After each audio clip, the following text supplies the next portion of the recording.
Okey, bagi yang datang sebelum-sebelum ni, kita dah cover sejarah Yahudi sikit daripada asalnya. Dan kita tengok cerita-cerita Nabi Ibrahim diikuti dengan Nabi Musa dan sampai ke kemah Tuhan. Bagaimana apabila selepas menerima Taurat mereka tu, mereka pusing dikeliling Sinai Desert kan, sebelum mereka dapat masuk ke tanah yang dijanjikan kepada mereka, bumi Kanaan. Dan semasa di desert, di padang pasir tu, mereka diarahkan, Bani Israel diarahkan untuk membina kemah Tuhan, dipanggil the tabernacle. The tabernacle ialah satu kemah yang kita bincangkan dulu. Ada gambar dalam nota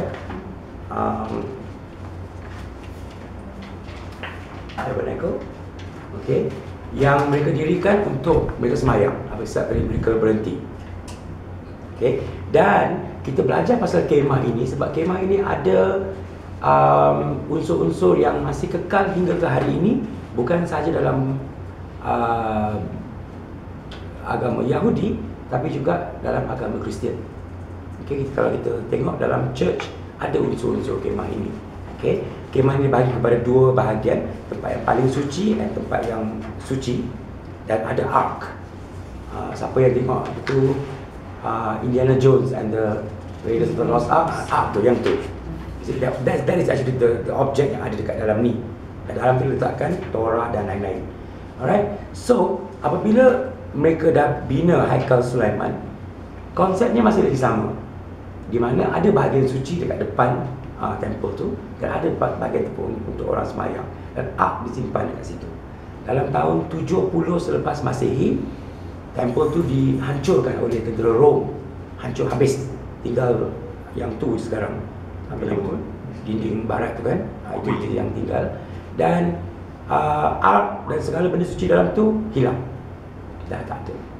So apabila mereka buat sinagog, mereka buat juga ark satu, tapi isi dia dah lain. Mereka letak dalam tu scroll Torah, juga dianggap suci, juga diletakkan lampu menunjukkan adanya benda suci dekat situ. Now kita pergi ke diorang punya yang amalan mereka yang muka surat 6, fungsi sinagog dan ibadah Yahudi tu. Kita tengok apabila mereka semayang, mereka akan pakai yarmulke. Untuk segala upacara mereka akan pakai yang topi kat belakang tu, yarmulke. And then ada selendang talit. Tengok selendang dia yang belang-belang tu dengan tefillin, iaitu kotak kecil. Kalau tengok gambar budak ni, dia macam pelik kan, ada kat dahi dia tu ada macam kotak sambil dekat situ. Kotak tu sebenarnya dipakai pada dahi, dan dekat lengan kiri ada strap dia akan ikat. Ini bagi yang betul-betul ikut. Kalau kita pergi dekat US ke UK, nampak Yahudi, tengok dia tak pakai, dia mungkin daripada branch Yahudi yang kurang ikut agama. So mereka ada banyak branch ya. Apa isi dia? Isi dia ialah apa yang kita ada dekat the next page. Shema Israel. Okay. Ketika dalam sinagog dan beberapa kali dalam sehari, mereka akan membaca Shema. Dipanggil Shema. Okay. Yang boleh dianggap sebagai syahadah kepada orang Yahudi. Bila syahadah dia. Okay. Shema Israel adalah dua perkataan daripada Torah. Shema ialah dengar. Shema ialah dengar. Kan Arab Sami'a apa? Yang pandai bahasa Arab, dengar dalam bahasa Arab apa? Sami'a. Kan? So Shema, kan this is the languages. So Hebrew and Arab lebih sama. So Shema ialah dengar. Israel ialah Bani Israel. So dengar Bani Israel. Itulah dua perkataan pertama. Alright. Nah, keseluruhan Shema adalah cantuman beberapa ayat Torah yang menjadi pegangan Yahudi. Nah, ayat Torah yang daripada Torah daripada kitab Torah dalam bahasa Hebrew itu sendiri ialah macam ni rupa dia. Dia daripada sini. Ni ialah Shema Israel. Dia macam Arab juga, kanan ke kiri. Okay. Dan yang saya boleh bacakan adalah ayat yang pertama. Bukan boleh baca, kebetulan hafal. Oh, by the way, ini bunyi dia tak ada. Memang hafal.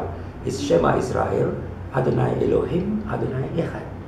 dengar Bani Israel, sesungguhnya Tuhan kamu adalah Tuhan yang satu, Ehad, Ahad, satu. Itulah ayat yang pertama dia. Alright, so kita tengok translation dia tu. Dengar Bani Israel, dengar Bani Israel, sesungguhnya Tuhanmu adalah Tuhan yang satu, dan cintailah Tuhanmu sepenuh hati dan jiwamu dan kekuatanmu, dan perkataan-perkataan yang kuperintahkan ini akan berada di hatimu, dan ajarkan kepada anak-anakmu, dan sebutlah ia ketika kamu duduk di rumah, berjalan di luar, tidur dan bangun, dan ikatlah ia di lengan sebagai tanda dan di dahimu. Okey, tuliskan pada tiang pintu rumahmu dan pintu pagar. Sebab tu dia ambil sungguh, dia ambil literal meaning. Pada lengan, okey fine, dia buat dalam kotak dalam tu, letak dekat tangan, diikat. Dahi letak dekat situ. Dia macam itu. Dan juga di tiang rumah. Kalau ada peluang untuk pergi ke US, ke UK, ke tempat yang ada Yahudi, nak tengok kalau rumah tu ada rumah orang Yahudi, dekat pintu dia akan ada benda ini, mezuzah. What do you call it? Mezuzah. Dalam mezuzah tu ada tulisan ini, benda ni, exactly benda ni akan ditulis dalam benda tu. Dan mereka buat apa? Mereka akan melekatkan dia di, okey, ni adalah pintu masuk rumah. Ni pintu masuk rumah, dia akan lekatkan dekat sini, belah kanan, tinggi dalam tinggi macam ni. Okey, so setiap kali dia nak masuk rumah, dia akan sentuh, jom. Itulah dia. Kalau kita pergi rumah dia, jangan kita pergi sentuh pula, jangan, itu dia punya benda suci. It's not for us. Okay? Dan setiap 7 tahun mereka akan buka benda tu. Mereka akan buka dan mereka cek sama ada tulisan syema tu masih okey ke tidak. Kalau ada apa-apa yang dia boleh pipe semua kan. Kalau ada yang terpadak, dia anggap tak valid lagi dah, dia dah tak lengkap lagi dah. Dia akan ubah. Ada orang yang khas yang boleh tulis benda tu. Itu untuk dia di pintu dan di gate. Kalau nak ada besok. Okay, kat kedai ada ke tak ada, I'm not sure. Tapi katalah kita pergi sana dan kita perlukan makanan, dan kat sana McD of course kita boycott, tapi kadang-kadang kat sana kalau kita terpaksa, McD kadang-kadang dia ada lard ialah minyak, lemak tu kan. Okay, so masuk dalam YouTube sudah. Okay, alright, so kalau kita pergi kat kedai yang Yahudi, kita pun boleh makan sebab dia sebenarnya memang tak ada babi. Right? Dan satu cara untuk tengok adalah kita selalu apa-apa kita cari logo halal kan. Ada nasib baik, ada tidak. Kan? Logo halal. Sana kita cari ini. Kosher. Ya. Kosher. K. Kosher maksud dia tak ada benda najis bagi mereka lah. Tapi kena ingat dia, kalau restoran, kalau benda yang siap satu hal. Kalau restoran dalam bahasa Melayu, kita kena tanya dia sama dalam dia masak tu dia guna cooking wine atau tidak. Sebab cooking wine bagi mereka halal, sangat halal, malah digunakan dalam upacara agama. Kita belajar nanti kan, memang wajib ada wine. Sebagai mereka wine tak halal, so orang pun campur masak bagi mereka. Okay, so kita tanya, so nak kata K tu totally halal tidak, kena check juga. Dan kalau kita nak cari kedai dia ataupun nak masuk rumah dia, tengok benda kalau ada kat pintu, Yahudi lah dia. Okay, now tengok bahagian sebelah dia. Di sebelah ini adalah teks asal Shema dalam bahasa Hebrew. Bahagian pertama, ingatkan bahawa Tuhan itu satu. Itu penting. Yahudi adalah agama monotheist, iaitu agama monotheism, iaitu agama mengekalkan Tuhan itu satu. God is one. Bahagian okey. Ini diikuti dengan perintah mencintai Tuhan dengan sepenuh hati.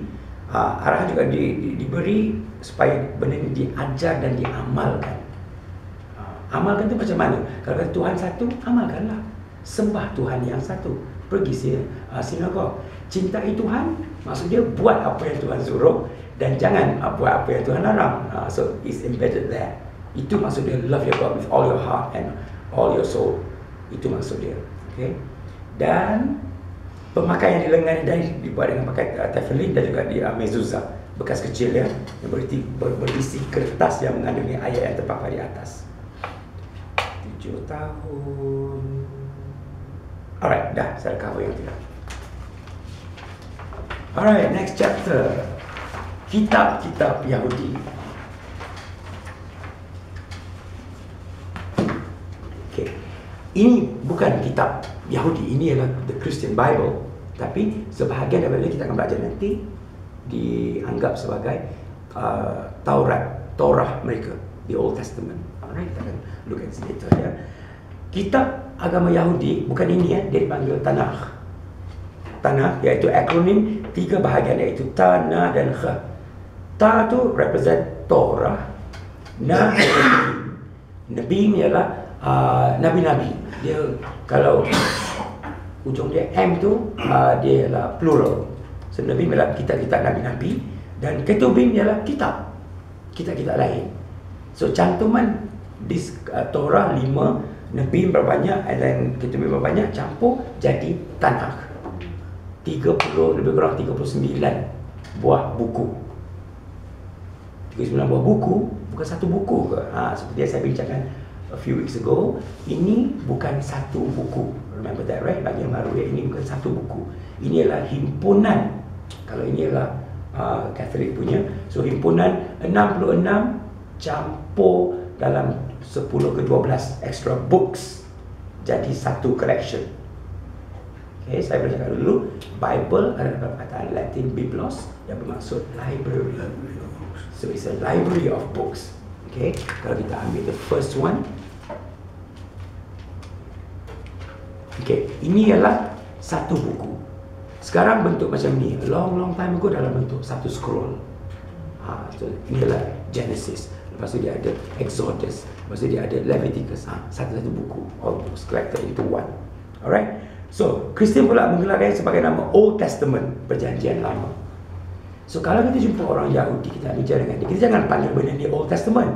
Dia kata, kenapa kami punya Old Testament? Apa oldnya kami kan? Tapi bagi orang Kristian, old sebab dia merujuk kepada yang lama, Perjanjian Lama. Sebab mereka ada Perjanjian Baru. Okay? Ini merujuk kepada beberapa janji Tuhan dengan Nabi-Nabi. Antaranya janji Tuhan dengan Noah, iaitu Nabi Nuh, bahawa Tuhan tidak akan lagi memusnahkan dunia dengan banjir besar. Terutamanya dengan Abraham, Nabi Ibrahim, bahawa keturunannya akan ramai dan bumi Kanaan milik mereka. Dan juga ada lagi perjanjian antara Tuhan dengan Bani Israel. So banyak janji. So mereka panggil dia adalah covenant. It's a covenant. It's a testament. Okay, it's Old Testament. Kitab ini mempunyai himpunan banyak kitab ditulis lebih 30 orang dari zaman sebelum Jesus. Old Testament penulisan dia masa waktu Jesus dah siap dah. Mereka dah ada all these things. Lepas dia dah tak ada campur lagi dah. Himpunan ada Greek ya, Biblos yang bermaksud himpunan buku, Bible dalam bahasa Inggeris. Nah, kitab-kitab dia. Saya senaraikan sini. Ini saya ambil daripada Wikipedia memang Wikipedia ya. The first column ialah nama asal dia.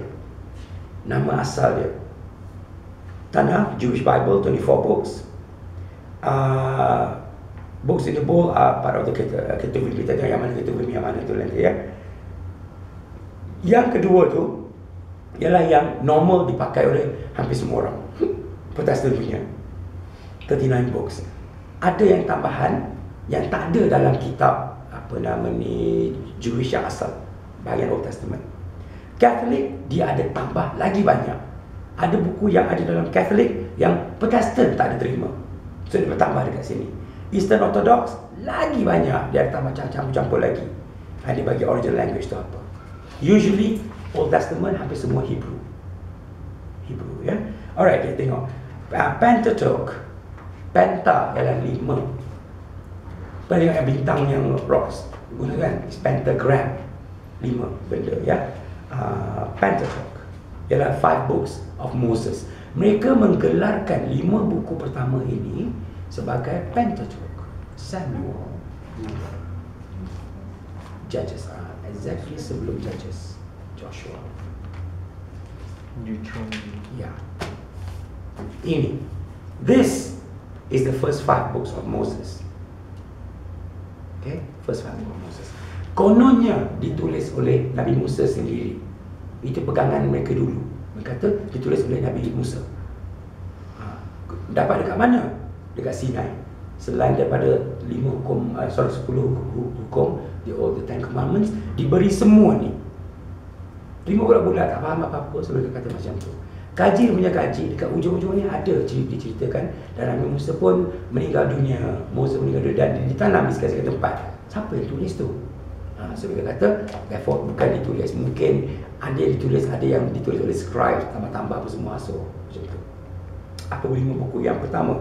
Daripada belajar yang first ni, yang Jewish punya, kita tengok yang Protestant punya, yang bold tu. So itu lebih dikenali. Kalau kita cakap dengan orang, kalau kita nak bunuh nama asal, kita kata, oh dalam buku Bereshit, what shit? Okay, ada apa kan? So orang mungkin tak akan faham apa benda dia. Okay, so Genesis. Genesis is the first. Genesis adalah the starting, permulaan, the beginning. Okay, Genesis, Exodus, Leviticus, Numbers and Deuteronomy. Kalau boleh, student saya 5 buku ni mesti tahu ya. Just know it. These 5 are the books of Moses: Genesis, Exodus, Leviticus, Numbers, Deuteronomy. Okay. By the end of this course, apabila habis Kristian dengan Bible nanti, kalau saya sebut, okay, the book of the Hebrews, you akan tahu, oh itu New Testament. Kalau saya kata the book of Ruth, Old Testament. Thessalonians, New Testament. Sebab ada cara membezakan dia nanti. Kita tengok sedikit ya. So Genesis, Exodus, Leviticus, Numbers, Deuteronomy, ini 5 buku yang pertama. Kemudian kita ada Joshua. Tengok kat sini tepi tu, nama asal dia Yehoshua. Yehoshua.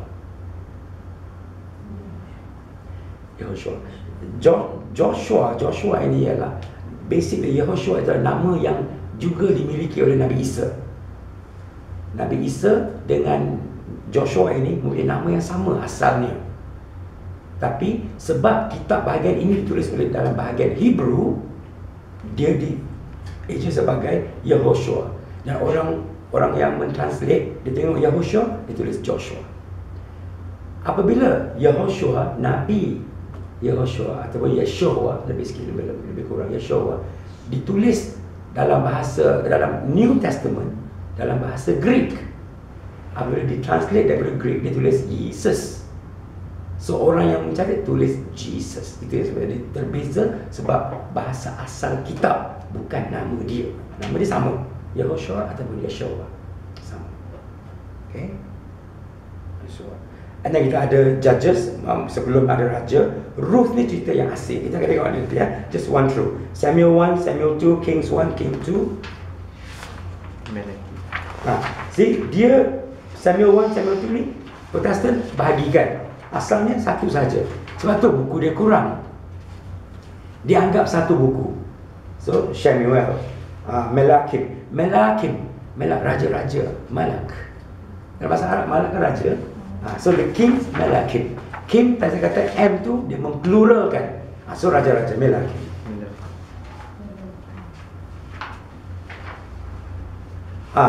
Chronicles, Chronicle sejarah. Ezra, Nehemiah disatukan sebab dua orang Nabi ni zaman yang sama. Nabi Ezra, Nabi Nehemiah. Okay, zaman yang satu ya. Lepas tu, first kita tengok yang belah kanan ya, dalam Catholic punya list, Tobit, Judith. Ini buku-buku yang Protestant tak terima. Sepanjang dalam 400-500 tahun daripada 1611 masa King James, buku Bible versi King James diautoriskan, mereka ada 66 buku sahaja. Tobit, Judith tidak wujud, tak ditranslate. So dunia Kristian, sama ada mereka Catholic atau mereka Protestant, buku itu tak ada sebab semua orang guna apa nama ni, the King James version. So ini adalah daripada buku tambahan yang dipanggil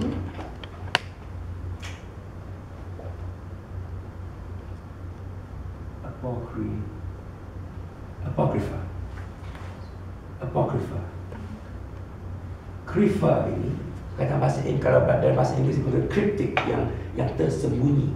So, Apocrypha ialah kitab-kitab yang tersembunyi. Apa maksud dia tersembunyi? Mereka, kalau Catholic, mereka kata itu ialah sama, semuanya wahyu. Tapi Protestant kata no, ini buku-buku yang okey, tak ada masalah, tapi kita baca sebagai pengetahuan sahaja. dia bukan wahyu, maka tak dimasukkan ke dalam Bible ini. Saya nak introduce perkataan baru bagi kamu. Canon. Ini bukan yang bumbung. Bumbung itu C-A-N-N-O-M, canon. Ini dia sebutannya canon juga. Maksud canon dia apa? Selain daripada ni canon. Apa maksud canon? Alangan tu ya. Sorry? Ya. Okay. Canon bermaksud yang diterima, sahih. Yang diterima. So, ini mereka kata buku-buku apocrypha tidak dimasukkan ke dalam the canon of the Bible. Maksudnya ini disangsikan dia punya kesahihan. It's not canonic. So the canon. Alright. Okay. Lepas tu kita ada buku Esther. Esther ni cerita kalau kita pernah dengar nama Haman dalam tu kan. Haman ni dia musuh orang Yahudi. Dan dia cerita panjang. Nasib Firaun. Haman. Kalau dalam Bible dia zaman yang lain, dia di apa nama ni? Babylon. Haman tu sebab Yahudi percaya Haman tu dekat Babylon, di mana raja ada ramai orang Yahudi dekat situ, dan raja telah kahwin dengan seorang perempuan yang dirahsiakan dia punya agama Yahudi. Alright. Dan orang suruhan raja Haman, dia musuh orang Yahudi. Dia musuh orang Yahudi. Dia nak cuba buat satu komplot untuk hapuskan orang Yahudi. Seseorang tu Mordecai telah mendapat tahu pasal benda tu. Dia bagi tahu Esther ni bagi tahu raja. Dan raja marah, kenapa orang bunuh sesama kan? So Haman diberikan hukuman yang Haman prepare untuk mereka. So Haman memang tu. Nama Haman dibenci oleh orang Yahudi. Alright. Kemudian Ketuvim. Ketuvim kitab-kitab wisdom books ya. Tengok nama Job, J-O-B. Ini bukan Job ya. Job adalah pekerjaan. Nama dia adalah Job. Job ialah Eof, Nabi Ayub. Kan nama asalnya Eof. Ayub. Tehillim, Psalms. Ini yang mereka kata sebagai apa nama tu? Zabur.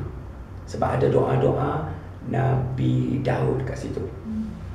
Okay, Daud.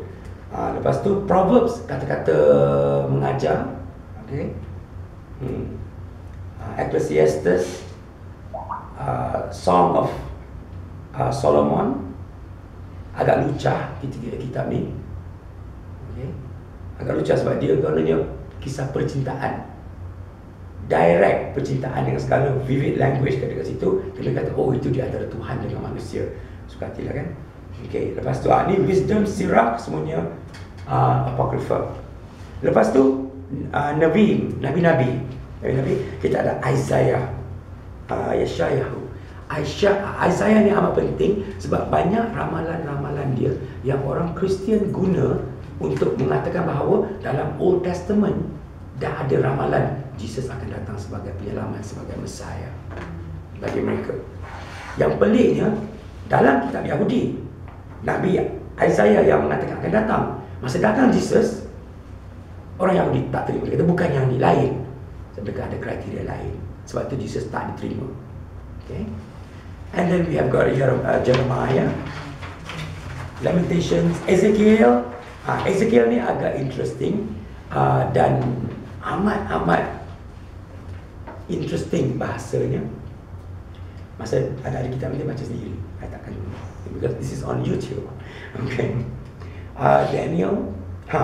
Daniel, kalau dalam Islam kita kata Nabi Ibrahim dicampakkan dalam api, kita terima benda tu. Tapi bagi mereka Daniel dicampakkan dalam api. Dia tak ada cerita pasal Ibrahim. Dicampak dalam api, diletak dalam kandang singa. Daniel. And the rest, Hosea, Joel, Amos. Famous Amos. Nama dia dekat situ ya. Jonah, cerita Nabi Yunus. Cerita kitab Jonah ini kan satu muka setengah aja. Kita buka kita Jonah, sekeping cerita dia. Dia disuruh berdakwah kepada golongan Nineveh. Dia tak nak pergi sebab dia memang jahat, dia tak nak pergi. Dia pergi laut, kena buang ketelan ikan, keluar balik, pergi. Mereka makan sembuh. Dia pula, mereka bertaubat sungguh. Sejahat mereka dengar cakap Nabi, mereka bertaubat dan Tuhan ampunkan mereka. John tak puas hati. Kata mereka jahat macam tu, suka-suka je ampun. Kan? Yang duduk kat situ adalah pokok tumbuk, bagi dia shade. Masa pokok tu mati, dia sedih pokok tu mati. Dia kata, kenapa kamu sedih? Pokok tu pun kamu tak ada buat apa-apa. Pokok tu mati, kamu sedih. Habis kamu, Tuhan kata pada dia, pokok mati, kamu sedih. Saya selamatkan satu kaum. Saya berhak kan? Itu je, that's it. Tak ada moral, tak ada apa-apa. Itu saja cerita dia. Okay. Nahum and finally Malachi. Saya punya lecturer nama dia Malachi Edwin. Dia paling tak suka apabila orang panggil dia Malachi. So pronounce it correctly is Malachi. Malachi. Okay, yang maksud my messenger. Okay, now let's look at the Old Testament books ya. Sampai-sampai tu saya just nak passing. Okay, saya nak passing benda ni. Just tengok-tengok aja dalam tu ada macam mana ke. Buka-buka aja. Jangan demam dah ya. My God. Alright. Ready? Genesis, buku yang pertama. Genesis ya. Dia kisah kejadian alam semesta. Daripada beginning, daripada tak ada apa-apa, Tuhan menciptakan apa semua. Masa saya baca first few things from Genesis, siapa ada masa kelas tu? Oh tak ada, you okay, masa second class, right? Okay. You ada, yes. The cameraman ada. Okay, so apa yang kita akan buat lepas kita habis modul ni, saya akan ambil satu kelas di mana kita akan talaki kitab Genesis. Okay, kita akan tengok benda tu. Betul, ini yang kita akan cover.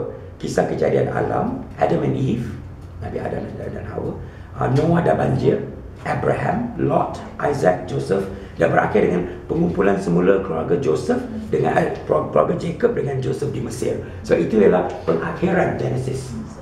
Alright, sebab lepas akhir Genesis tu dia akan mula cerita Nabi Musa, iaitu dalam Exodus. Exodus maksud dia, next one is keluar. Kan exit Exodus ada root daripada berhijrah. Root word yang sama. Alright, Exodus keluar. Kenapa Bani Israel keluar daripada Mesir lepas kalahkan Firaun? Okay, daripada Mesir, padang pasir Sinai 40 tahun, the Ten Commandments semuanya dalam ini, dan banyak hukum hakam ada juga dekat sini. Leviticus, syariat agama, dia detailkan segala hukum hakam. Daripada Leviticus, Exodus semua ni kan, mereka dapat keluarkan 614 hukum hakam, dibahagi kepada buat ini, jangan buat ini. Simple aja. Do this, do this, do this. Kalau ini buat ini, kalau ini jangan buat. Itu saja. Dan hukum hakam dia kadang-kadang ada yang tidak praktikal lagi. Contohnya, kalau perempuan yang cuti, kalau dia pegang belanga tu kena pecah buat. Cuti sungguh, jangan buat apa-apa. Okay. Right. Dan banyak lagi lah, macam tak boleh sentuh, kena diasingkan. Banyak hukum hakam dia. Alright. Makanan apa dalam Leviticus chapter 11 verse 17 ataupun chapter 17 verse 11, tak ingat. Hukum makanan babi diharamkan dekat situ. Okay, chapter 11 verse 17, you can always check. Alright. Leviticus, Numbers dia banci. Ni pernah nama-nama je, somehow masuk dalam himpunan Bible. Deuteronomy, ulangan kisah keluaran, lagi bersyariat dan kematian Musa diceritakan dekat sini. Joshua ialah Yeshua bin Nun, menteri kepada Musa. Nabi selepas Musa ialah dia perang dan dia menakluk Kanaan. Dan tadi yang Genesis tadi tu, saya kata kita tengok cerita-cerita tu kan, kita akan tengok apa ada dalam kitab Genesis itu. Sorry, dah ulang semula Genesis tu. Setiap satu bahagian tu kita akan tengok daripada kacamata kita. Yang tak pakai kacamata tak tahulah. Okay, so kita akan tengok kejadian, the creation. Apa yang mereka kata, apa yang Islam kata, apa masalahnya. Okay, Adam and Eve. Kenapa boleh ada dosa warisan? Itu Kristian nanti. Kita tengok di situ apa yang berlaku. Dan kita akan dapat lihat, kan dia selalu kata Taurat dan Injil tidak boleh pakai sebab dia telah diselewengkan, isn't it? Dan ada banyak kesilapan dalam tu. Apa kesilapannya? Kita akan tengok masa modul tu nanti. One by one kita akan tengok tu. Kalau sebab itu lambat lagi, dia harap kalau bolehlah dapatkan Bible sendiri, mana-mana kalau boleh beli. Sebab kita nak, kalau tengok Bible saya tu saya tak sebab buat sebab sibuk sangat. You can just lift it and show it to everybody. Tengok kat atas tu. Dekat atas nampak tak? No, atas tu. Semua tu kan. Itu saya sempat buat 2 bab je benda tu. Ada banyak benda yang kita boleh buat. Kita boleh buat our own notes. Kita boleh selit-selitkan nota-nota kan. Kalau ada Bible sendiri, kita boleh buat. Saya sempat buat dua benda je. Biru tu, segala tempat dalam Bible. Are we together? Biru tu, segala benda dalam Bible yang mengatakan orang lain Son of God. Biru. Semua biru-biru itu ada orang-orang lain yang dipanggil Son of God, atau Tuhan panggil dia, these are my children. So Jesus bukan satu-satunya anak Tuhan. Kan kata Jesus is the Son of God, tu ramai tu, yang biru-biru tu banyak. Yang hitam tu pula yang X-rated dekat dalam Bible. Yang bawah umur jangan tengok. Bawah umur betul. Tak sempat sikit macam tu. Right? Okay. So kita akan kaji benda-benda tu. Segala kesalahan yang mereka buat, segala kesilapan yang berlaku, kita akan tengok dalam modul nanti ya. Alright, back to this. Kita ada Samuel, Nabi Samuel, hakim terakhir, Saul raja pertama, David membunuh Goliath. Pernah dengar cerita tu kan? Ini batu tu yang benar kan? Dan dalam Bible juga Goliath mati 2 kali ya. Satu dibunuh oleh David, satu dibunuh oleh orang lain. Macam mana? Bukan saya yang tulis Bible, jangan tanya saya. Orang yang sama mati di dalam Bible, biasa dibunuh oleh orang lain. Okay, kita tengok nanti. Kings, David dah tua. Solomon, cerita dia sehingga dia mati. Kisah anak-anak dia sehingga Ahab. Dan kisah Ahab, Nabi Elijah, Hosea, and so on. Ezra dan Nehemiah is quite interesting because itu mereka telah dibebaskan semula oleh raja di Babylon itu, Nebuchadnezzar. Dibebaskan semula, mereka balik dan mereka bina semula Jerusalem. Ezra dan Nehemiah ceritanya hampir sama sebab mereka nabi pada zaman yang sama, contemporary. Okay, Esther and so on sampai bawah, and that's it. Alright, so apa yang berlaku? Next page.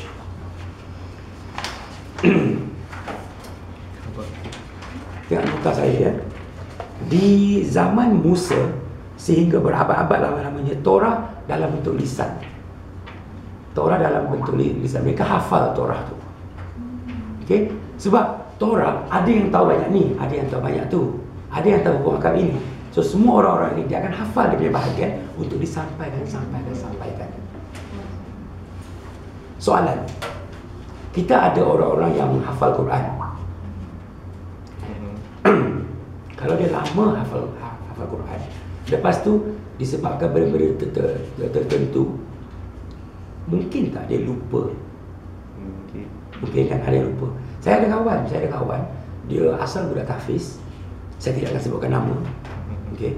Asal budak tahfiz, dah habis dah. Of course dia seorang fast lah memang tu kan. Tapi sebab dah lama tinggalkan, mula buat minum, bukan minum ini, dia minum benda yang lain. Ada yang juga mula hidup dalam keadaan yang again tak boleh disebut dekat sini, yang hitam-hitam tu tadi tu, hidup macam tu, apa semua. Saya ada ayat-ayat yang saya suka dengar, ada favourite kan? Saya nak dengar, tolong bacakan ni. Saya sudah baca, dia kata dia tak dapat. So boleh lupa. So beratus-ratus tahun orang-orang yang hafal Torah ni boleh lupa tak? Boleh. Sebab itu Torah itu tidak terjaga. Okay? Kerana banyak pergolakan, Nabi Ezra rasa perlu Torah tertulis. Di antara Musa dengan tu ya, sekembali dari Babylon ke Jerusalem yang Musa oleh Nebukadnezar, usaha pembangunan semula tulisan Torah dibuat oleh Nabi Ezra. Jarak masa Musa dan penulisan kitab oleh Ezra ialah 800 tahun. Tu Genesis, Exodus semua tu 800 tahun dia cerita Nabi Ezra tulis. Rujukan dia apa? Orang-orang yang masih hafal. Dia masa tu dia tak ada apa Wikipedia, tak ada. Dia tak boleh check ya. This Torah is a thought is only 10 commandments only, isn't it? 10 Commandments. Only. That is our opinion. That is our opinion. Yes. What is given Yes, the to book. them. It's a book. The 5 books is called Torah. Why? Sebab, as I said, I mentioned that before. Torah maksud dia apa? Dalam bahasa, kalau bahasa kita, Taurat nama khas kepada kitab ataupun apa-apa ajaran yang diberi kepada Nabi Musa. Tapi bagi mereka dalam bahasa asal Torah, Torah bermaksud law, Belum. law ataupun teaching, pengajaran. Law is masih orang. Law ataupun you can put it on the floor. There's no problem. Quran jangan kat bawah, don't worry. Okay. Hasil tulisan disimpan dalam ruang suci dalam temple. Kalau kita belajar yang kemah Tuhan tu dah jadikan temple, cuma kita bina semula temple tu, mereka simpan segala tulisan tu dekat dalam ruang yang paling suci tu. Okay. Dan mereka tubuhkan pusat pengajian Torah 200 tahun selepas Masihi. Mereka buat, okay, lepas zaman Nabi Isa, mereka buat pusat pengajian Torah, ditubuhkan untuk pelajari Torah dan hukum. Tersalah perkataan itu, bukan hukum hakam. Hukum hakam ya. Lahir golongan Tanaim. Ahli-ahli hukum, ahli-ahli hukum yang merumuskan tanah. Okey, keterangan berisikan hukum yang diperolehi setelah meneliti dan menafsir ayat-ayat Torah. Dia tafsir ayat-ayat Torah, dia keluarkan tanah. Kumpulan-kumpulan tanah ini dipanggil Mithna. Okey. Saya lebih senang kalau saya lukis. Tengok ya. Kalau kita ambil kitab, satu kitab ni, sebelum saya namakan kitab tu, kita ambil one page of the kitab ya. Ni page dia. Di sini dia akan ada ayat hukum daripada Torah. For example, jangan makan daging babi. Alright. Nah, di keliling kawasan ini, okay, dia akan ada penjelasan oleh golongan tanah ini. Mungkin dalam 2 kolom macam tu. Syarah dia untuk menjelaskan ni. Okay. Ini dipanggil Mishnah. Is it M-I? M-I-S-H. Mishnah. Kan? Mishnah, okay fine. Mishnah. Tapi bukan senang nak faham benda-benda ni. Kita pergi kitab Quran. Kitab Quran itu dia menjelaskan Quran dengan hadis apa semua, dia menjelaskan. Tapi kita perlu seorang guru. Dia datang sini, dah ajar kan? Okay. So ini pula dijelaskan lagi. Sini semua ni dijelaskan. Ini dipanggil Gemara. Dan ada pula additional notes dekat sini. Untuk kalau ada lah masuk kataan kat sini yang tak tahu, ada additional notes sini. Inilah satu page, satu hukum. Mishnah campur Gemara, jadi Talmud. Itu ialah Talmud.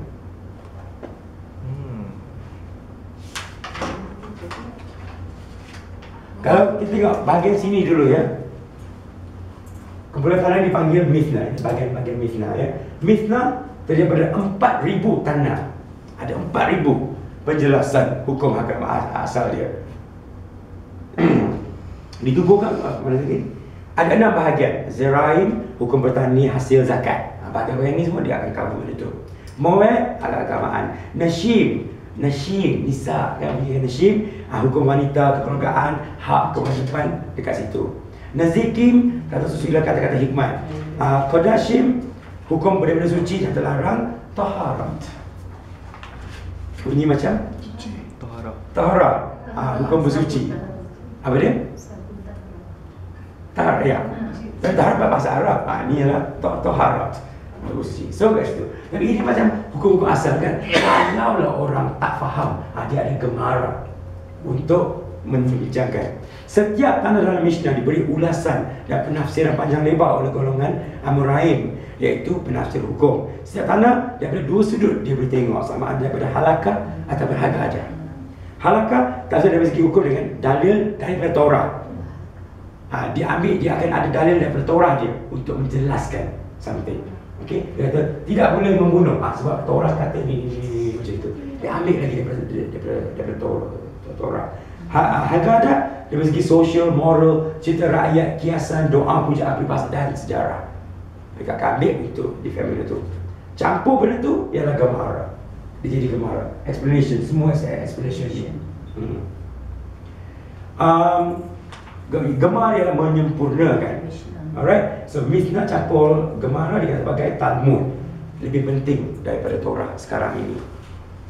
Sama juga kalau kita selain juga orang-orang macam Ustaz Samihan ke apa semua yang memang dah faham semua kan. Kalau kita nak cari alamak benda apa lah yang membatalkan puasa, siapa buka Quran cari benda tu? Ada tak? Nak cari benda yang membatalkan puasa, ibadah. Okey, cari Quran, cari Alif Lam Mim. Tak ada cari. Okey, tak ada. Okey, fine. Sahih Muslim. Ke kita buka buku fiqh? Kan? Itulah. Ni macam level buku fiqh lah. Bagi mereka pula Talmud tak ada macam kita, at least ada wuduk boleh buka Quran. Mereka tak apa tu yang Torah tu sendiri, scroll tu saja tak boleh. Dia kena imam dia punya ketua tu masalah bukanya tu keluarkan bagi orang dah suci semua baru boleh baca. Yang boleh baca saja pegang-pegang tak boleh. Amat sangat suci bagi dia. So memang susah lah. So dia depend pada ini ataupun tu je. Okay. So sekarang dah tahu bagi mereka apa itu Torah, apa itu Talmud. Bible saya banyak dekat rumah. Nak beli Talmud. Did I mention that in class before? Kan? Saya nak beli Talmud, cek dari internet. Ada koleksi banyak ni. Banyak ni. Tak mahal sangat. 43,000. 43,000 USD collection. Kata tak payahlah kot, beli rumah dulu dah. Kan? Buat apalah. Setakat nak mengajar kelas ini yang seminggu ada, seminggu tak ada. Oops, tak ada. Kan? Nak beli 40,000 tak payahlah kot. Alright, kita break kejap.